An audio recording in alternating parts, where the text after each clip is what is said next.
Hey guys, I wanted to take a few minutes today to do a quick review on my Ronin S2 and the Blackmagic Pocket Cinema 6K combo, the perfect combo out there. For a super affordable price, you're able to get this Ronin that I would say competes with all the other high-end gimbals like the Movi or the Ronin 2. And it's really affordable and really easy to travel with as well. And it also pairs with the mighty Pocket 6K. I love this gimbal for many reasons. First off, I've never had any issues with the battery life. I've had 12-hour shoot days where I've never even had to charge the gimbal or worry about it running out of battery. And what's really good about the battery life is that it charges from 0 to full in about an hour and a half. So another feature that I like about the Ronin S2 is the locking mechanism that comes with the roll, tilt, and the pan axis. And there are these little locks that you can basically lock and unlock. Let's say if you have to move to a different location and you have to move with the gimbal. So the great thing is that all you do is just lock it in place and just move around with the gimbal. These little locks on the axes make it really easy to travel with the gimbal because I don't have to worry about it flying around and spinning when I'm trying to walk to a different location or just pull it out of my car.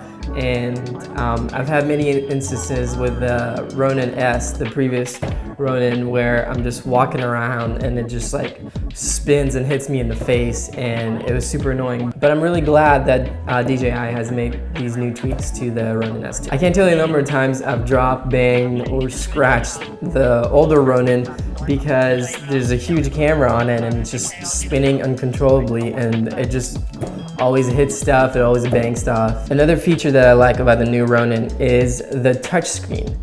What's really cool about it is that you can basically change modes, you can even calibrate the motors from here, you don't have to do it from the app.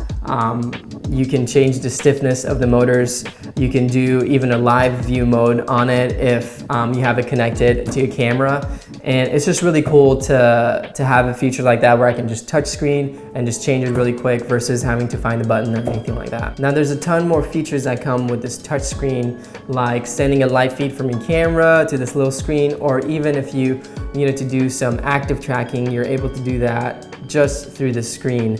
And that's a feature I haven't really dabbled much in because I don't use it very often, but I've seen some other filmmakers and some other YouTubers try it out, and it's really cool. Now my favorite feature or update that comes with this new Ronin is the Raven Eye. It's really cool because it just kind of connects to the bottom of the Ronin and it just clicks back in whenever you want to use it. But the Raven Eye is basically a transmitter that can send a live video feed to your iPhone, to an iPad, or to any other devices that the Ronin app can be installed on. For me, the Raven Eye has become a substitute for Teradeks that would transmit or send a live feed to maybe a small HD monitor or some kind of other monitor. Because Teradeks are pretty expensive, so are small HD monitors. And the fact that now we have this new piece of gear that can transmit a live feed to your iPad, it just makes it way more affordable and accessible for other filmmakers to have devices like that where they can show up on shoots, show an iPad to a client, or just have a live feed or something that can go to the side of the Ronin so you don't have to just look at the screen all the time. If you're doing certain angles or certain types of shots that require a different basically screen or off-screen monitor that would help you, pull focus and watch the movement of your camera and all those things. And I'm just gonna say it again, I love that it's affordable and that I don't have to go and spend thousands of dollars on buying a Teradek and small HD monitors, or having to rent those for different shoots where the client or the director or someone needs a monitor. I can basically just connect this to an iPad and just have them watch an iPad. Another thing that I really like about the new Ronin is where the focus ring is located. On the previous Ronin S, the focus ring was on the right side of the camera, and for this new Ronin is right up here, where if I'm holding the gimbal or if I'm doing any movements, I'm able to just kind of pull focus with my index ring. And the reason I like that better is because I'm able to hold the gimbal, hold the weight of the camera, and also be able to pull focus. I think the issue with the other Ronin was that you're holding the camera with one hand and pulling focus with the other, and it's harder to, you know, the camera can get heavy, or it could be awkward trying to hold with your left hand or your right hand, whichever your strong arm is, and trying to pull focus at the same time. So it's really nice that I'm able to just, even, let's say this handle wasn't here, I'm able to still move and pull focus, or like use these bottom legs to just distribute the weight throughout. And so it doesn't just land all into one arm. I would say it does sometimes become challenging trying to move with the camera and also pull focus at the same time. I've had a lot of music video shoots, live performance shoots, or even, you know, small shoots with businesses that there's movement involved. There's a talking head that's walking towards me and I'm pulling focus and moving and trying to watch the camera, and it could get difficult sometimes. But the fact that I'm able to move and pull focus on the same Ronin is just amazing. Now there's some tweaks that I've made for my Ronin that kind of fits best for the type of work I do, which is music videos and promo content and just live performance shoots and things like that, where I need to be flexible and also have longer battery life for longer takes. If I'm doing like a 3-minute or a 5-minute song, you know, I can't trust the LPE6 batteries that last like 30 seconds on the Pocket. So one of the tweaks I made is this handle came with the Ronin package that I got, and basically I just mounted to the side, and I have this little core V-mount battery that connects to the back right here through this like little hot shoe on the back of this arm, and all I do is just simply just slide it in and it just locks there. And there's a D-tap that runs power into my camera for 2 to 3 hours. I don't have to worry about power, and I usually have 2 of these batteries laying around, so one's charging and then I'm just able to just rely on this battery not going out on me.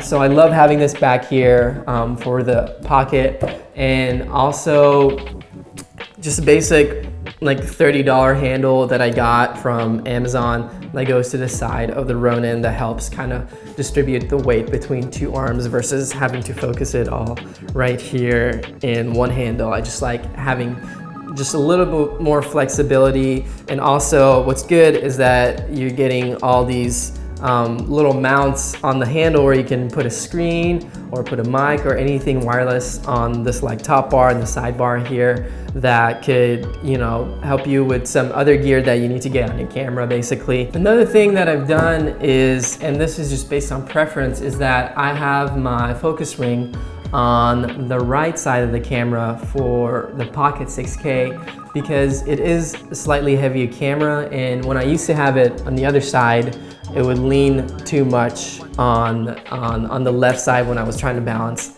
the Ronin. So I just put it on this side, and so far it's been great. You know, sometimes there's some issues where the camera could slide a little left, so I have to push it back in on the motor. But other than that, I've never had any issues with pulling focus or this little motor that came with the Ronin S2 package. At first, when I got it, I was super confused because this little motor wasn't connected to the focus motor. It was on a different mode basically. So it took me forever trying to figure out how to change that. But once that was fixed, I've been using this focus ring, focus motor for all my shoots, because as you guys may know, the Pocket 6K does not have continuous autofocus or any existent autofocus in camera. So it's really critical to have some kind of focus motor or something where some first AC, or you can pull focus while you're shooting. And that's basically it. I think I've covered all the tweaks I've made and the features I like about the Ronin S2. I've yet to have any issues with it, and I feel really stoked that this gimbal is in the market now, and feel like I'm probably gonna have this for the next 4 to 5 years because I don't think there are any other gimbals out there that really compete with this. I know eventually getting a Ronin 2 or a Movi would be important for bigger cameras, like if you're shooting on a Alexa Mini or, you know, a Red Dragon or something.